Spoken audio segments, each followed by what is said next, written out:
Wizard, in this video, I'm going to take you behind the scenes and show you the results of the data that I've been collecting for the triangular arbitrage trading tool. For those of you who know about triangular arbitrage, this is a way to make money trading cryptocurrency with very, very low risk. If you don't know exactly what it is, I'll put some links to the videos I've done explaining that. But this is going to be a super cool video because I'm going to show you over 11,000 potential opportunities, what these actually really look like in reality, and to take you through as well what sort of exchanges I've analyzed, etc., to give you the answer that you've been asking, which is, what is the opportunity like right now in triangular arbitrage? Are there a lot of opportunities, and what do those results look like? So let's roll the intro and talk about triangular arbitrage.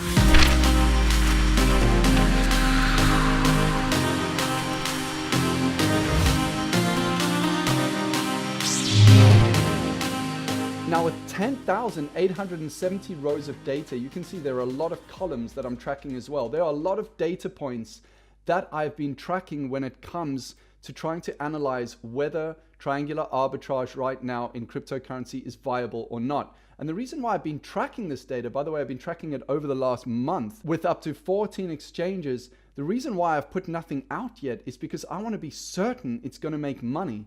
If I don't make money myself, using my own wallet and bank account doing this, you can bet your bottom dollar that I'm not going to put out any product for you. So there's been a lot of testing and investigation going on with this data on triangular arbitrage, and I want to talk about those results now. So I've gone and exported all this data into Excel, and I'm going to talk about the results just by looking at this Excel model over here. I've done all the analysis for you, so I'm not going to just give you number blindness here, nothing complex. I'm just going to give you the punchline and the takeaway.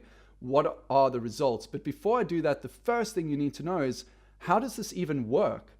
How did this tool solve a lot of the problems that other tools have struggled with? And by the way, for those of you watching this, I don't believe in competition. I believe in collaboration. So for any other apps out there or websites out there that do arbitrage or build bots, this is about sharing and learning and helping the community. So I have no problem talking about my intellectual property, right? Or talking about how problems got solved here. Steal it, use it, make a better product. This is about helping each other navigate through and moving forward. So I want to talk about how I did that. How did I solve the problems? Well, this is how the algorithm works. Let's take Binance as an example. So let's say we want to analyze Binance and look for any arbitrage opportunities on that exchange. What this tool does is it looks at all of the coins on that exchange at their bid price and their ask price. What it does is it just goes through all the coins, and it works out, first of all, where are there possible trading pairs, or where is there a possible triangle to trade on using the coins on that exchange. The second thing it does is then looks at the ask and bid prices and calculates the forward and the reverse arbitrage or triangular arbitrage opportunity. So that's what it does first. Then it logs that as an opportunity, and where it finds opportunities where there is a percentage over, say, 1.75% or 1.5%. I don't remember the parameter I said, actually. I think it's 1.75%. When it finds an opportunity that is 1.75% or greater, it logs that, and then it does stage 2. And stage 2, it then goes and opens up the order book for those opportunities. So it opens up the order book and actually pretend trades it with US dollars. So it even takes US dollar, uses an average conversion rate, spot rate, converts that to whatever coin it is, Ethereum, Neo, Bitcoin, whatever coin it's going to start with based on whether it's doing a forward or reverse calculation. It does all of this. It works all of that out, and it actually pretend trades it and looks for real based on the depth of the order book. Is there really an arbitrage opportunity worth trading? And this is where it gets very, very interesting, because here are the results. With over 11,000 arbitrage opportunities identified across 14 exchanges, only about 17 of those were real. And some of those, when you take into account exchange fees and blah, blah, blah, probably only around 10 of them were actually real. Now, I know this is going to be disappointing to a lot of people watching this, because people are hoping for some kind of revelation or some kind of stone that has not been overturned. And I'm going to talk about that because actually there is some good news. So keep listening. But in this data, when I go and just sort on this true over here, I'm not going to tell you what this is or what it does. You can see the arbitrage opportunities that have popped up there. And in terms of the seconds that they lasted, the big ones only lasted 59 seconds and 64 seconds. That's how long they lasted.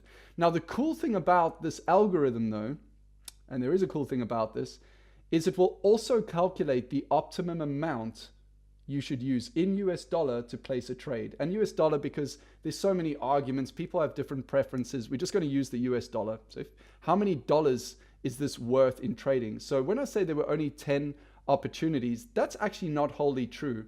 There were only 10 opportunities or 17 opportunities over $40.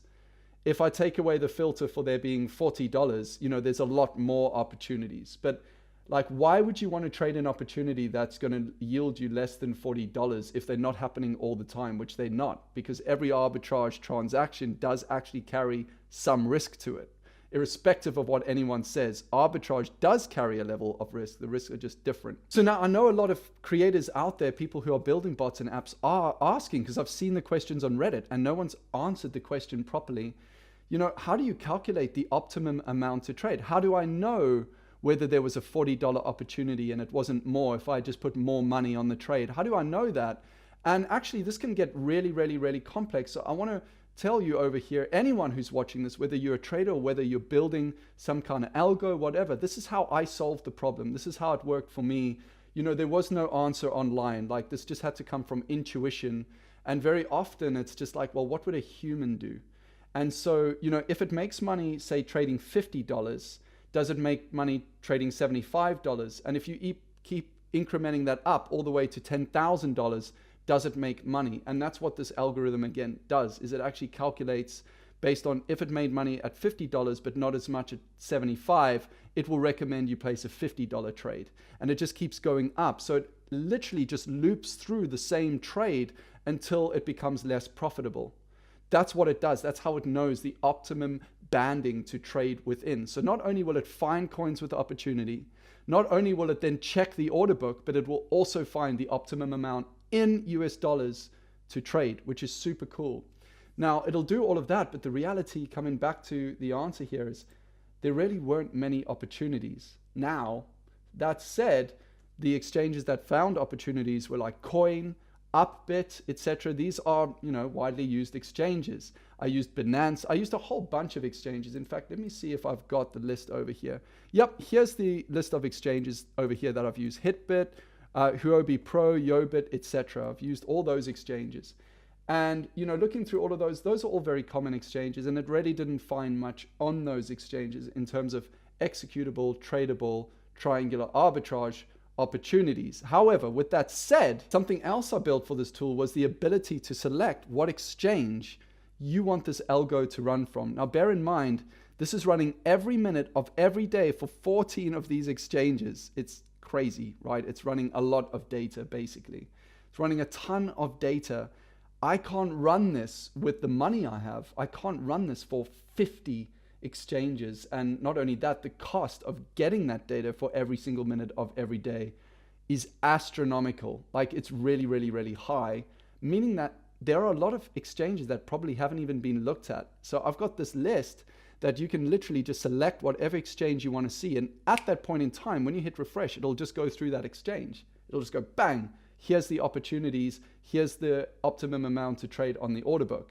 So all of this has been done on the back end. It's built, it's there, it's ready on the back end. The problem is the front end, actually building the interface so that when you use it, it makes sense. It's not all in code. You know, it's translated in a language or on an app that you actually understand. And that's something I'm working on now, plus a ton of other things. There are some other arbitrage scanners, momentum scanners, and a bot that I want to talk about in the next video. So if you're interested in this, what we're covering here, and you want to get notified for that next video, just select the little bell thing, and then after the next video, you can uncheck it. You'll be notified about that video. I think it's going to be really important because I'm going to be talking about things that I'm looking into and working on that I can just guarantee you no one else is talking about in the market right now. So there are opportunities out there that I'm seeing and looking at that no one's aware of, and that's what I want to bring to you. You know, we're fortunate. This channel's still small. We get to talk about this in this sort of private community we've got going on over here, and I really want to bring to light some of the cool stuff that I'm seeing. So we'll talk about that in the next video. If you have any comments, please comment. Like, there's no stupid question, and there's no question that's too small. And if you think what I'm doing here is a waste of time, say so. I have absolutely no problem with that. Let's keep the conversation going. I care about what you think. And until the next video, take care and talk soon.